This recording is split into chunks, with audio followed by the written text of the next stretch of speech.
भाई एक दिन अंधी लड़की मार्था स्विमिंग कर रही थी, लेकिन तभी उसकी बहन ने चुपचाप आकर उसका स्विम सूट चुरा लिया। मार्था कुछ समझ पाती इससे पहले ही बहन अपने कपड़े उतार चुकी थी और वहाँ से निकल गई। मार्था जोर जोर से उसे पुकारती रही, गिड़गिड़ाती रही, लेकिन उसकी बहन ने एक बार भी पलट कर नहीं देखा, बल्कि जाते जाते उसके सारे कपड़े भी साथ ले गई। बेचारी मार्था पानी में फंसी हुई थी, रो रही थी, डर से कांप रही थी। तभी वहाँ एक झुंड आ गया, कुछ युवा लड़के लड़कियां। उन्हें ये अंधी लड़की जैसे कोई तमाशा लग रही थी। एक लड़का तो अपनी शर्ट उतार कर पानी में उतर ही गया। अब मार्था को असली खतरा महसूस हुआ और वो बुरी तरह घबरा गई। लेकिन उसी वक्त थोड़ी दूर एक पेड़ के पीछे उसकी बहन छिपकर सब रिकॉर्ड कर रही थी, फोन से वीडियो बना रही थी और सोशल मीडिया पर पोस्ट भी कर चुकी थी। तभी एक पड़ोसन वहाँ आ पहुंची। वो तुरंत आगे बढ़ी, लड़कों को डांट कर भगा दिया और मार्था को टॉवल में लपेट कर बाहर ले आई। असल में बहन ने ये सब बदला लेने के लिए किया था। एक दिन पहले जब बहन अपने बढ़ते वजन को लेकर परेशान थी, मार्था ने जानबूझकर कंघी जमीन पर गिराई जैसे कुछ उठाने जा रही हो, लेकिन उठाते हुए उसने बहन की कमर का फोटो खींच लिया जहाँ फैट साफ दिख रहा था और फिर उसे ऑनलाइन पोस्ट कर दिया। वो तस्वीर कुछ ही देर में वायरल हो गई और जब तक बहन को पता चला देर हो चुकी थी। लेकिन मार्था यही नहीं रुकी। उसने एक पुराना सड़ा हुआ फल बहन के बैग में छुपा कर रख दिया और फिर क्लासरूम तक उसका पीछा किया। जैसे ही बहन स्टेज पर गई, सबके नाक पर बदबू का हमला हुआ। एक लड़का बहन के बैग के पास गया और बदबू की असली वजह पकड़ ली। जब बहन ने बैग खोलकर देखा, अंदर सड़ा हुआ फल था और समझ गई कि ये सब मार्था की चाल थी। बहन को बहुत गुस्सा आया, लेकिन तभी उसकी नजर मार्था की पैंट पर पड़ी। उस पर खून के धब्बे थे। अब उसकी बारी थी। उसने मार्था को सबके बीच धक्का देकर नचाना शुरू कर दिया। सब हंस रहे थे,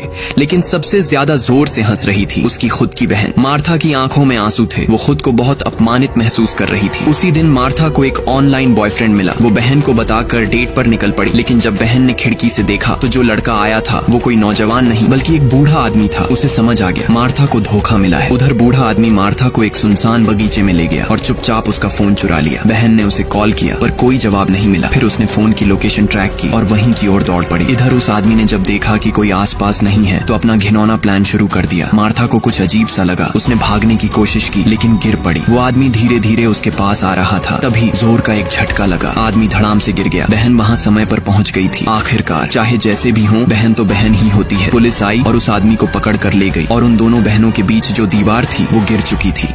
ऐसे ही उस आदमी ने अंडरग्राउंड फाइटिंग रिंग में अपनी जैकेट उतारी। सामने खड़े बॉक्सिंग चैंपियन की हालत देखकर सब समझ गए कि मामला कुछ अलग है। उसके चेहरे की रंगत उड़ चुकी थी। वो कांपने लगा था। असल में उसे बस एक फाइट जीतनी थी और रात का इनाम उसकी जेब में आ जाता, मगर किस्मत ने उसका सामना ऐसे शख्स से करा दिया जिसे देखकर अच्छे अच्छे लड़ाके पीछे हट जाते। वो शख्स था Jack, middle weight world champion. एक ऐसा फाइटर जिसने एक बार अपने गुस्से पर काबू नहीं रखा और रिंग में ही अपने विरोधी को तब तक पीटता रहा जब तक उसकी जान नहीं चली गई। इस हादसे के बाद जैक प्रो लेवल से बैन कर दिया गया था, लेकिन उसके नाम का खौफ अब भी वैसा ही था। इसलिए जैसे ही सामने वाले ने जैक को पहचाना, उसने बिना एक मुक्का मारे मुकाबला छोड़ दिया। जैक को बिना पसीना बहाए इनामी पैसा मिल गया। लेकिन उस रात एक और आदमी था जो ये हार बर्दाश्त नहीं कर पाया। एक जुआरी जिसने जैक की वजह से भारी पैसा गंवा दिया था। गुस्से में वो जैक के पास आया और मौका मिलते ही चुपके से उसके पेट में छुरा घोंप दिया। लेकिन जैक, उसने ना चीखा ना झुका, बस उसकी आंखें जुआरी को घूरती रहीं। ये देख जुआरी समझ गया अगर एक और कदम बढ़ाया तो आज की रात उसकी आखिरी हो सकती है। वो घबरा कर वहाँ से भाग खड़ा हुआ। जैक शांत रहा। वो अपने ट्रंक के पास गया, टेप निकाली और चुपचाप अपना जख्म बांधने लगा। उसी वक्त एक औरत आई, नाम था मॉर्गन। उसने जैक को बताया कि उसकी वाइन शॉप पर कुछ गुंडे रोज आकर परेशान करते हैं। वो चाहती थी कि जैक सिक्योरिटी गार्ड बन जाए। $2000 महीने की सैलरी दे रही थी। जैक ने उसकी तरफ देखा और बस इतना कहा, दिलचस्पी नहीं है। मॉर्गन उसे कुछ समझ नहीं पाई, मगर जैक में कुछ ऐसा था जो उसे खींच रहा था। उसने अपना कॉन्टेक्ट छोड़ दिया और चली गई। रात को जैक अकेले रेलवे ट्रैक पर बैठा और पहली बार उसने अपनी जिंदगी पर दोबारा सोचने की कोशिश की। सुबह होते होते उसने एक फैसला ले लिया। वो मॉर्गन की दुकान पर पहुंचा। अंदर का माहौल बहुत गर्म था, जैसे झगड़ा कभी भी शुरू हो सकता है। और फिर जैक की पहली ड्यूटी की रात ही एक गैंग पहुंच गई। बकर्स, इनका नाम सुनते ही स्टाफ के चेहरे उतर गए। गैंग वाले जैसे ही अंदर घुसे,